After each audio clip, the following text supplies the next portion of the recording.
줄 믿습니다. 오늘 본문의 말씀 의지해서 시편 강의 세 번째 시간인데요. 마음속에 어려움이 있을 때, 마음속에 어려움이 있을 때. 이 제목이 참 우리 마음에 공감이 되잖아요. 우리는 누구도 완벽하지 않기 때문에 크고 작은 어려움에 날마다 직면하며 살고 있습니다. 어떤 분들은 크고 작은 어려움들을 간신히 또 이겨내며 그 가운데 승리하는 분도 있지만, 인간의 힘으로 도저히 감당할 수 없는 그 어려움과 그 고통과 괴로움 속에서 힘들어하고 어려워하고 그 다음에 그것 때문에 좌절하고 낙심하는 분들도 있습니다. 오늘 본문은 시편 3편은 다윗의 어려움에 대해서 이야기하고 있습니다. 어려움이 얼마나 컸는지 1절 2절에 이렇게 말합니다. 여호와여, 나의 대적이 어찌 그리 많은지요. 일어나 나를 치는 자가 많으니이다. 많은 사람이 나를 대적하여 말하기를 그는 하나님께 구원을 받지 못한다 하나이다. 그 어려움이 뭐예요? 수많은 대적들이 옆에 쌓여 있고 나를 방해하며 나의 앞길을 가로막았다라고 말씀하고 있는 것입니다. 얼마나 많은지 오늘 6절에 보세요. 천만인이 나를 에워쌌다, 이런 말까지 하고 있습니다. 여러분, 우리 인생이요, 여러분 가정 속에, 여러분이 직장 속에, 여러분이 속한 공동체 안에서 수많은 사람들이 있습니다. 많은 사람이 있잖아요. 근데 그 중에 하나 나를 싫어하고 나를 괴롭히고 나를 힘들게 하면 인생 살맛이 날까요? 아니면 살맛이 없을까요? 그렇게 대적하는 사람이 없군요, 여러분들은. 여러분, 이혼하는 이유가 뭐예요? 한 사람, 남편이 아내를 힘들게 하고 또 아내가 남편을 마음에 안 들고 힘들어하니까 여러분 가정이 깨지는 것 아닙니까? 여러분 직장생활 속에서 수많은 사람이 여러분을 대적하지 않아요. 한 사람이 여러분을 괴롭게 하고 마음에 불편하게 만들면 그것 때문에 나 다른 회사로 이직해야 되겠다, 마음 먹는 것입니다. 한 사람이라도 나를 힘들게 하고 어렵게 하면 그 생활이 너무 불편하고 힘든 것입니다. 그런데 다윗에게는 천만인이 나를 둘러싸고 수많은 대적들이 나를 괴롭게 하고 있다라고 말하고 있는 것입니다. 얼마나 어렵겠습니까? 그렇다면 좀 더 구체적으로 다윗의 인생 속에 뭐가 그렇게 어렵게 했을까요? 가장 가까이 있는 가족 식구들이 다윗을 어렵게 했습니다. 여러분, 사무엘이 이세 가정에 이스라엘 2대 왕을 뽑기 위해 면접을 보러 갑니다. 그런데 그 다윗의 아버지 이세가 정말 자기 다윗만 쏙 빼놓고 8번째 아들, 막내 아들 쏙 빼놓고 7명만 그 자리에 와서 면접을 보게 하는 것입니다. 이것을 알았는지 몰랐는지 몰라도 그 인생 가운데 다윗은 가장 중요한 데는 없었습니다. 가장 허드렛 일, 힘든 일은 다 누구의 몫이냐? 막내 아들인 다윗의 몫이었습니다. 교회 안에도 여러 가지 시험 드는 게 큰일 갖고 시험 들지 않습니다. 5명이 있는데 4명한테는 식사하러 가자고 했는데 1명한테 식사하러 가란 말을 안 했어요. 여러분, 의도적이 아니라 고의적이 아니에요. 어떻게 모르게 1명을 실수로 빠뜨린 것입니다. 그러면 그분은요, 용납 없이 시험에 빠집니다. 그 작은 것 하나, 실수한 거, 마음은 전혀 그렇지 않은데 그 말을 한마디 안 했다고, 같이 식사하러 가자는 말을 안 했다고 시험 들 수 있다는 것입니다. 그런데 다윗의 입장에서 보세요. 그의 형들은 줄줄이 7명이 그렇게 뭐가 잘났다고 왕의 면접에, 이스라엘 2대 왕으로 뽑는 면접에 그 영광스러운 자리에 다 참여하고 자기는요 뭐하고 있느냐? 그 아버지 이세의 아들 양을 치고 있습니다. 이게 될 법한 일인가요? 막내 아들로 태어난 게 무슨 죄입니까? 막내 아들로 태어나고 싶어서 태어난 게 아닙니다. 그럼에도 불구하고 이 이세, 그 가정에 아버지가 이런 취급을 하는 겁니다. 무시해요. 인정도 못 받습니다. 여러분, 칭찬도 못 받아요. 이게 다윗의 인생이었습니다. 얼마나 마음에 상처가 됐겠습니까? 얼마나 마음이 괴로웠을까요? 비교당하는 거예요. 나를 정말 무시하고 그 중요한 일에 나를 빼놓는 것, 그게 마음에 두고두고 상처로 남지 않았겠습니까? 여러분 같으면 어떻겠습니까? 기분 안 좋다고 아마 아버지께 항변하고 따질 거리요. 뿐만 아니라 형제들도요, 여러분 다윗을 무시합니다. 골리앗과의 싸움, 블레셋과의 싸움이 있을 때 그 다윗의 형들 3명이 그 안에 전쟁에 참여하고 있었어요. 그러니까 또 이세가 필요할 때 다윗을 부르는 거 아닙니까? 가서 전장통에 음식도 못 먹을 텐데 도시락 배달을 시키는 겁니다. 다윗이 여러 가지 얘기를 듣는데 그 가운데 모독하는 이 골리앗 장수 앞에 아무 말도 못하고 누구 하나 나가 싸우지 않는 것입니다. 그것을 여러 가지 그 옆에서 듣고 얘기하는 것을 그의 맏형 엘리압이 보고 뭐라고 하는 거예요. 한번 그거 띄워줘 보겠습니까? 사무엘상 17장 이렇게 얘기합니다. 한번 잘 보세요. 그냥 엘리압이 다윗이 사람들에게 하는 말을 들은지라 그가 다윗에게 노를 바라여 이르되 네가 어찌하여 이리로 내려왔느냐 들에 있는 양들을 누구에게 맡겼느냐 나는 내 교만과 내 마음의 완악함을 아노니 내가 전쟁을 구경하러 왔도다. 이렇게 얘기해요.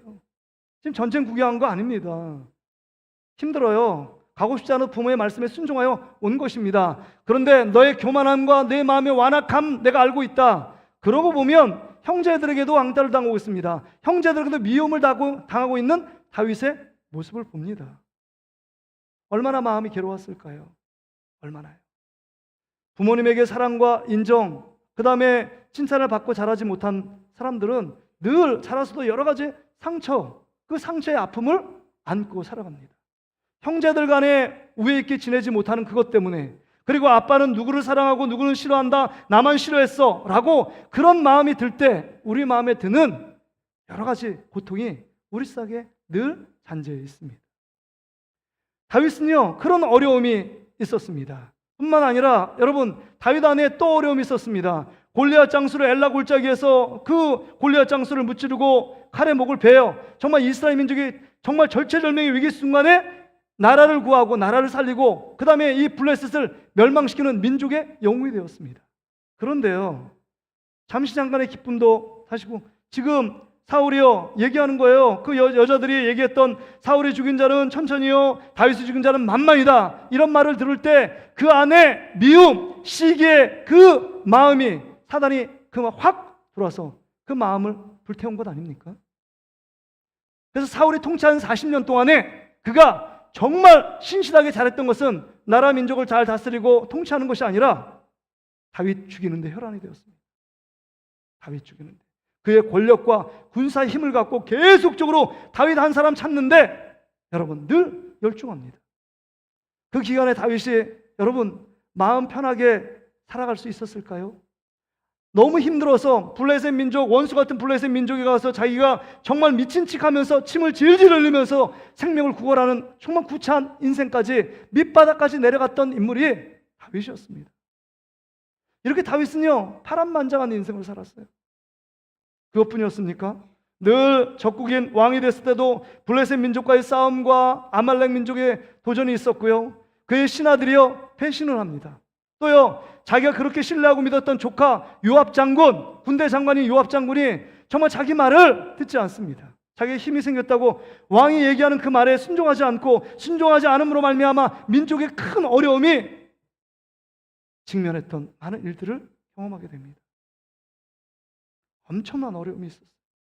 근데 오늘 본문에 보니까 여러분 본문의 1절 위에 제목이 나와요. 3장 1절 제목을 한번 보세요. 한번 같이 한번 읽어볼까요? 시작. 다윗이 그의 아들 압살롬을 피할 때 지은 시.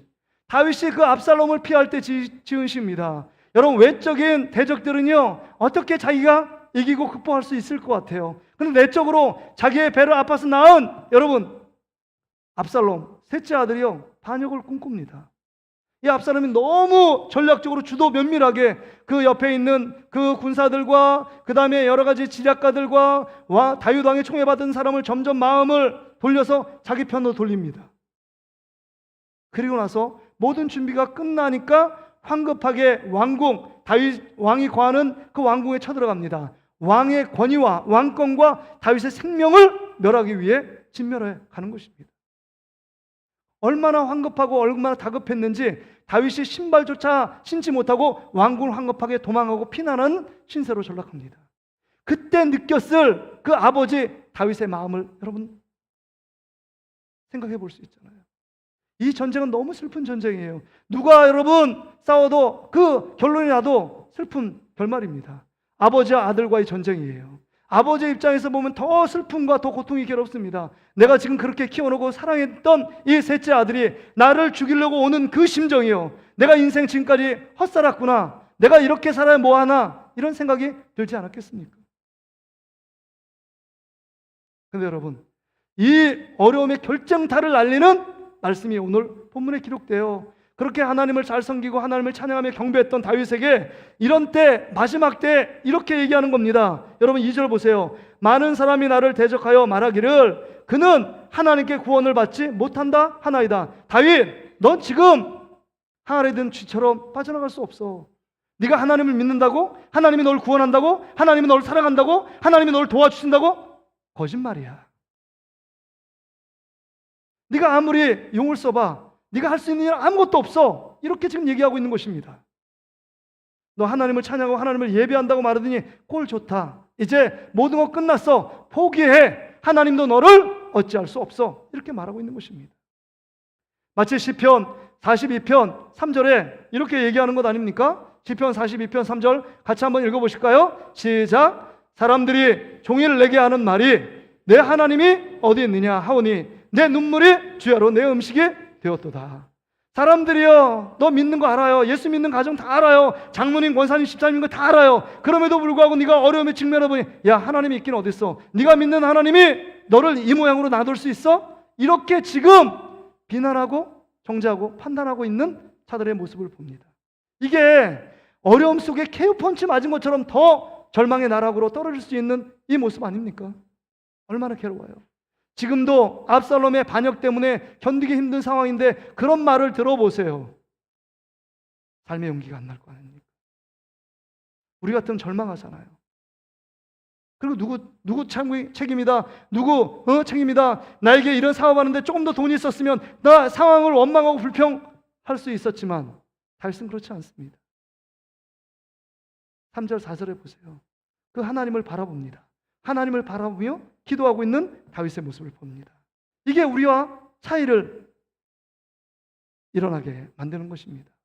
어려움 속에 우리는 원망하고 불평하지만 다윗은 어려움 속에 하나님을 바라보며 기도하고 있는 다윗의 모습입니다.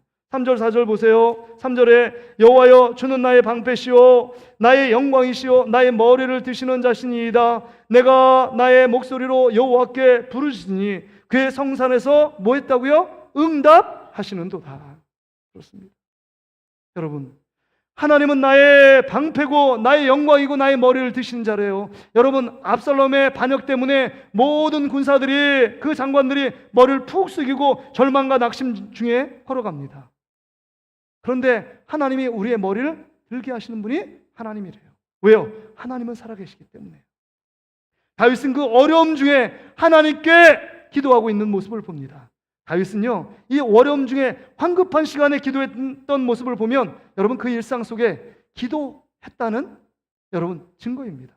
여러분 아무리 어려움 중에만 기도하는 사람은요, 여러분 평상시에 기도 안 한다.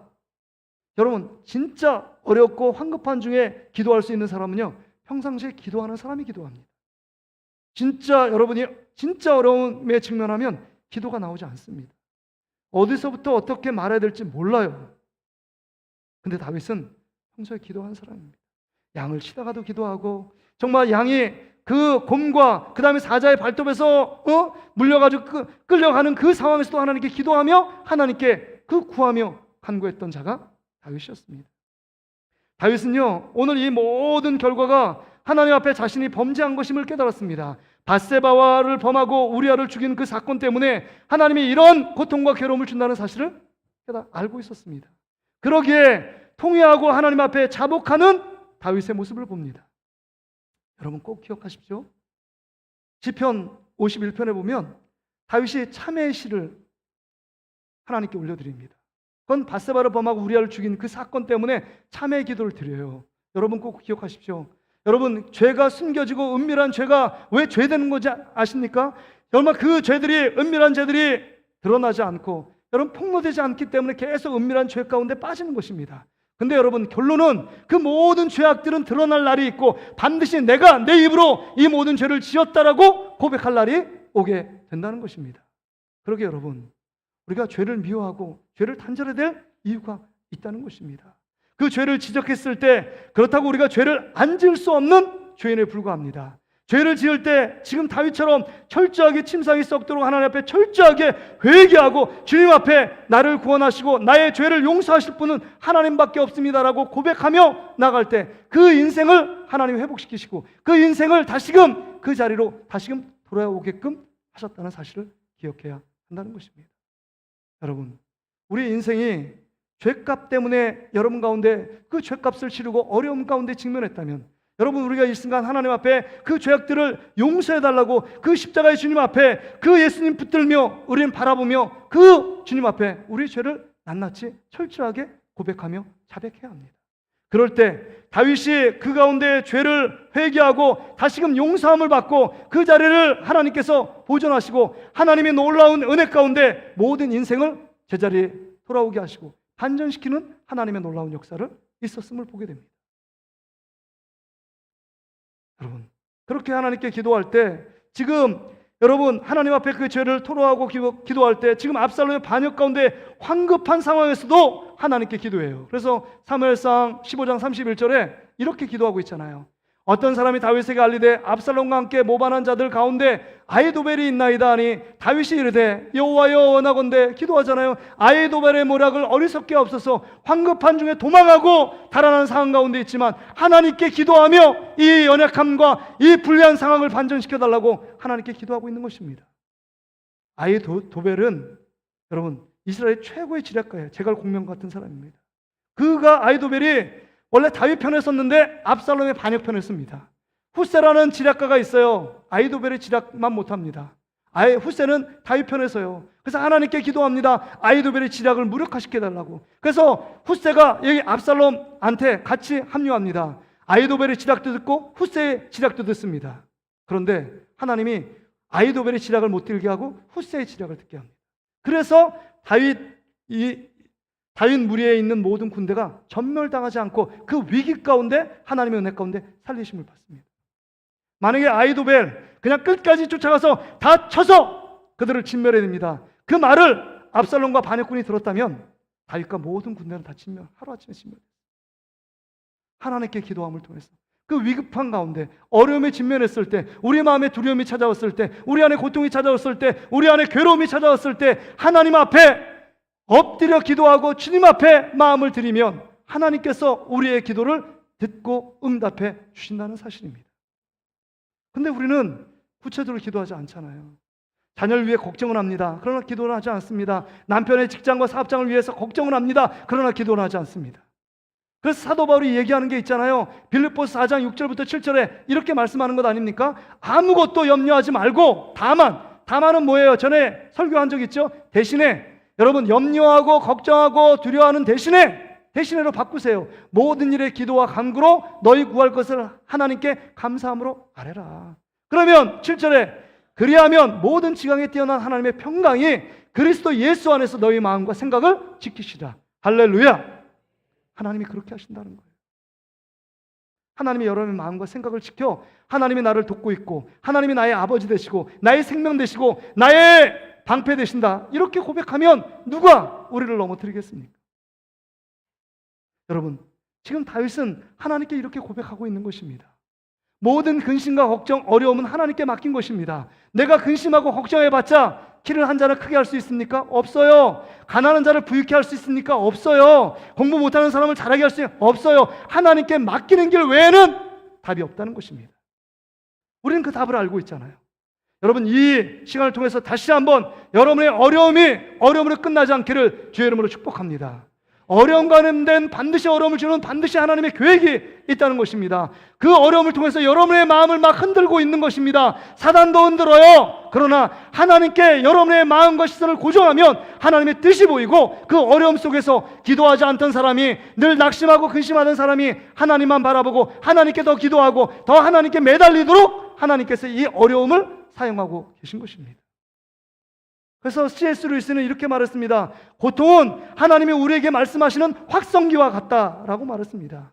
평상시에 잘 나갈 때는 하나님의 음성이 들리지 않습니다. 왜요? 내 잘난 맛에 취해 살고 있기 때문입니다. 그러나 고통이 찾아오고 도저히 인간적인 힘으로 내 능력, 내 배경, 나의 인맥으로 해결할 수 없는 문제에 직면할 때 그때 하나님이 엎드리면 하나님이 세밀한 음성이 크게 들린다는 거예요. 확성기처럼요. 야, 뭐 하고 있는 거야? 그 문제 앞에 문제 붙잡지 말고 나에게 엎드려라. 나를 바라봐라. 나의 손 잡아라. 내 능력의 손. 내가 너와 함께 있잖아. 내가 너와 함께 있잖아. 이렇게 말씀하고 있는 것입니다. 그래서 여러분 5절부터 오늘 8절까지 말씀 보면 하나님이 기도한 후에 하나님이 함께 하시는 그 믿음의 증거로 그 믿음을 사용하여 반응하고 있는 다윗의 모습을 봅니다. 기도하면요 어떻게 합니까? 받은 줄 믿어야 돼요. 한번 따라합시다. 기도한 후 받은 줄 믿어야 합니다. 이게 기도의 공식이에요. 그래서 요한복음 16장 24절에 이렇게 말씀하잖아요. 예수님께서 야 지금까지 너희가 내 이름으로 아무것도 구하지 아니하였으나 구하라 그리하면 받으리니 구하라 그리하면 받으리니 구하라 그리하면 받으리니 구하라 그리하면 받으리니. 여러분 구하지 않기 때문입니다. 우리 안에 왜 기쁨이 충만하지 않습니까? 기도하지 않기 때문입니다. 믿음의 기도는 역사하는 힘이 큰 줄 믿습니다. 여러분이 하나님의 자녀이기 때문에 하나님께 반드시 구하면 반드시 응답의 기쁨이 올 줄 믿습니다. 그 기도의 응답은요 세 가지예요. 예스라는 기도 응답이에요. 노라는 기도도 응답입니다. 웨이팅, 기다려라, 그것도 응답일 수 있습니다. 그러나 기도한 자만이 이런 응답을 체험할 수 있다는 것입니다. 여러분 크고 작은 문제에 직면한 여러분들이요 구하는 여러분 되시기를 주의 이름으로 축복합니다. 여러분 금요 성령 집회 오시면 전에 여러분 여기 나온 사람 그때 뭐 하고 계십니까? 문제가 없으세요? 하나님이 여러분에게 더 큰 문제 주셔야 기도의 자리에 올라오시겠습니까? 맞기 전에 나오시는 게 가장 지혜로운 사람이에요. 아이들에게 몽둥이 확 들면 달아나는 애가 있어요. 되게 지혜롭잖아요. 근데 엄마 아빠의 마음을 힘들게 하는 그거 몽둥이 딱 들고 잡는데 몇 대 때려? 아빠 마음대로 때리세요. 이렇게 말하는 사람이 진짜 부모의 마음을 진짜 찢어지게 하는 거 아닙니까?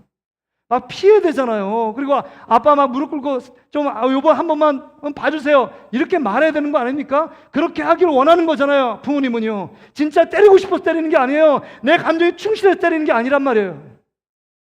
여러분 어떻게 하시겠습니까? 더워서 못 나오시겠습니까?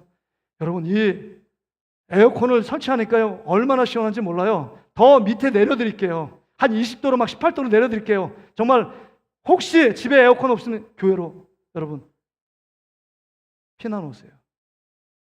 기도하세요. 5일에 어가는 삶이 얼마나 힘들었어요. 직장 상사에서 눈치 봐야 되고 나를 힘들게 하고 괜히 미워하고 내가 열심히 하는데도 괜히 미워하고 오해도 받고 막 그러잖아요. 그럼에도 불구하고 5일의 삶을 정리하는 건 하나님께 기도로 정리해야 됩니다. 우리 삶의 겟세마네 동산에 베드로, 요한, 야고보가 나갔던 것처럼 기도할 때 기도하지 않으면 시험에 빠지기 때문에 그 시험에 빠진 올무들이 쌓여서 지금 나의 결과를 일어난 것입니다.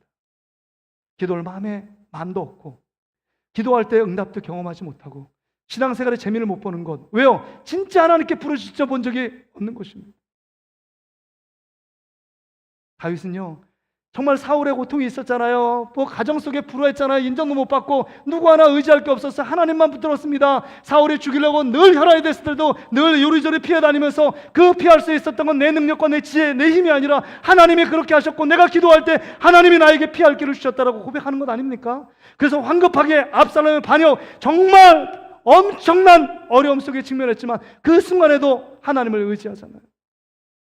그러니까 이렇게 고백해요. 뭐라고 얘기하냐? 5절에 내가 누워 자고 깨었으니 이거 미치지 않으면 이렇게 될 수 없어요. 진짜 미친 사람이든지 진짜 믿음이 담대한 사람이든지요. 왜냐하면 황급하게 지금 쳐들어서 압살롬의 반역군이 지금 쳐들어오면 진멸당할 위기에 있는데 자고 깨어요? 잘 생각을 어떻게 합니까? 누울 생각을 어떻게 해요? 할 수 없어요. 그런데 그에게 담대함이 있었습니다. 하나님께 기도했으니까 받은 줄 믿으라. 하나님이 나와 함께 계셨고 나와 함께 일하고 나를 붙들고 계시기에 나의 생명, 나의 군대, 나의 왕권도 하나님이 주셨다. 하나님 붙들고 있다. 그렇기 때문에 누워 자고 깨는 것입니다. 이런 담대함이 있어요. 그리고 말합니다. 6절에 천만인이 나라에 옷살려 질칠지라도 나는 두려워하지 않는데요. 천만인이 있어도 나는 그거 눈 하나 깜짝하지 않겠다요. 왜요? 하나님이 나와 함께 계시는데요. 나를 붙들고 사용하시는데요. 나와 함께 하시는 그 주님이 나의 주인이시고 나의 생명이시고 나의 왕이신데요. 주님만 있으면 천만인 아니면 1억 명이 나를 대적해도 나는 두려움이 없다라고 말하는 것입니다. 여러분 뭐가 두려우세요? 하나님이 보이지 않기 때문입니다. 왜 근심과 걱정이 쌓입니까? 하나님이 나의 구주 되시며 나의 생명이시며 나와 함께 하시는 그 주님이 보이지 않기 때문에, 그런 믿음이 작동하지 않기 때문에 지금 우리가 두려움과 걱정과 낙심에 빠져 있는 것입니다.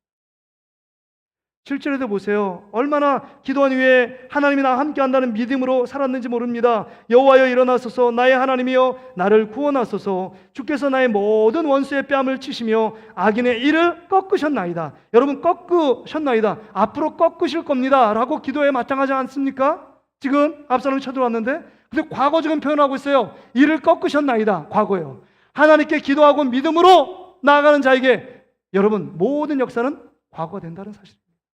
하나님이 나를 돕고 계시기에, 하나님이 나와 함께 계시기에 하나님이 반드시 그렇게 역사한다는 믿음을 가졌습니다. 할렐루야. 그런 믿음으로 나가는 저와 여러분 되시기를 주의 이름으로 축복합니다.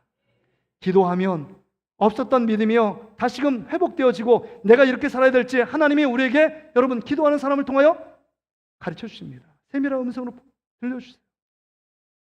다윗은 그런 삶이었습니다. 인생을 주님께 맡겼습니다. 여러분, 제가 이 말씀을 한 50번 정도 읽었는데 저게 눈에 확 들어오는 단어가 있어요. 확 들어오는 단어. 7절에 보니까 여호와여 일어나소서, 나의 하나님, 나의 하나님이여, 이렇게 고백해요. 다른 사람의 하나님이 아니라 다윗 나의 하나님, 그 하나님이 계시기 때문에 그 하나님이 나의 방패요, 나의 영광이요, 나의 머리를 들게 하고 나의 도움의 하나님이라는 사실을 다윗은 고백하고 있는 것입니다. 여러분 믿는 하나님이 진짜 여러분의 1인칭 나의 하나님이십니까? 누구의 하나님은 아닙니까? 늘 다른 사람이 함께 하셨고 다른 사람이 축복받았고 다른 사람의 간증을 듣고 있는데, 나의 스토리, 내가 함께 하시고 나를 불쌍히 여기시고 나와 동행하시고 나의 모든 아픔과 괴로움을 이기고 극복해 하실 그 주님을 여러분 지금 만나지 못했다면 우리의 신앙생활은 힘이 없습니다. 다윗의 인생에서 죄도 짓고 부족함이 있고 연약함이 있고 넘어짐도 있었지만 그때마다 하나님께 기도하며 하나님 앞에 간구할 때마다 다시금 믿음을 회복시켜 주셨고, 이 황급한 위기에서도 하나님이 나를 붙들어 주신다는 그 하나님, 나의 하나님이 나와 함께 계신 때문에 천만인이 둘러쳐도 난 두렵지 않고 내가 어떤 상황 가운데서도 나를 붙드시는 분이 하나님이다 라고 고백하고 있는 것입니다. 바라기는 오늘 이 말씀을 듣는 여러분 가운데 그 하나님이, 우리 예수님이 나의 하나님, 나의 주님이 되시는 놀라운 축복을 여러분의 일상 속에 경험할 수 있기를 주의 이름으로 축복합니다. 축복합니다. 축복합니다. 여러분, 나의 하나님이 돼야 돼요. 말씀을 정리합니다. 여러분, 지금 이 어려움 속에 다윗이 거했지만 그럼에도 불구하고 하나님이 그를 도와서 다시금 하나님이 여러분 구원은 여호와께 있사오니 주의 복을 주의 백성이 되리소서, 다시금 다윗이 구원을 받고 그 다음 왕궁으로 다시금 입성합니다. 슬프지만 압살롬은 죽습니다. 이게 하나님의 계획이에요. 다윗의 죄 때문에 이뤄진 여러 가지 일들이었지만 하나님이 그를 용서하고 그럼에도 불구하고 그를 사랑해서 하나님의 반전의 놀라운 역사를 쓰게 하셨다는 것입니다. 그렇습니다. 우리 삶 속에 우리가 죄 가운데 있고 허물 가운데 빠져도 예수님의 십자가를 통해서 우리를 구원하고 영원한 생명을 넣으셨던 것처럼, 그럼에도 불구하고 우리를 사랑해서 우리가 기도할 때 반드시 기도에 응답하시는 하나님인 줄 믿습니다. 그래서 여러분, 이런 찬양이 있어요. 그럼에도 불구하고, 우리가 앞에도 찬양을 드렸지만 마음속에 어려움이 있을 때, 마음속에 어려움이 있을 때, 마음속에 어려움이 있을 때, 얼마나 어려움, 마음속에 어려움이 3번씩 나와요. 주님 내게 먼저 오사 내 마음을 만지고, 주님 먼저 오셔서 우리를 회개시켜 주시고 그 마음을 만져주셔서 하나님께 기도하도록 만드는 거예요. 주님 앞에 나올 수 없을 때, 얼마나 큰 죄인지 주님 앞에 머리 들 수 없어요. 주님 앞에 나올 수 없을 때, 주님 앞에 나올 수 없을 때, 주님 내게 오사, 주님 앞에 나올 수 없을 때 주님 날 먼저 안으시고 그럼에도 불구하고 날 사랑하시는 내 하나님의 사랑은 나의 모든 걸 덮고, 그럼에도 불구하고 날 안아주시는 내 하나님을 아버지라 부르죠. 아버지라 부르기만 하고 하나님께 기도로 외치면 주님이 날 안아주시고 품어주시고 죄를 용서해 주시고 회복시키시는 하나님 아버지의 사랑이 있습니다. 여러분, 이 말씀을 듣게 한 것은 여러분을 포기하고 낙심하고 이제 너 이렇게 살아, 절망 가운데 빠뜨린 것이 아니라 이 말씀을 통해서 다시금 기도하던 분들이, 안 하던 분들이 기도의 자리로 나오고 다시금 여러분의 안에 있는 믿음을 사용해서 하나님이 우리와 함께 계시는 그 주님 앞에 여러분의 마음 한탄도 털어내고 외로움도 털어내고 상처도 주님 앞에 고백하고 고통도 주님 앞에 말하고 누구한테 의논할 수 없는 그 아픔, 걱정도 얘기하면 하나님께서 우리의 기도를 들으시고 우리에게 새로운, 여러분이 알지 못하는 새로운 복으로 허락해 주실 줄 믿습니다.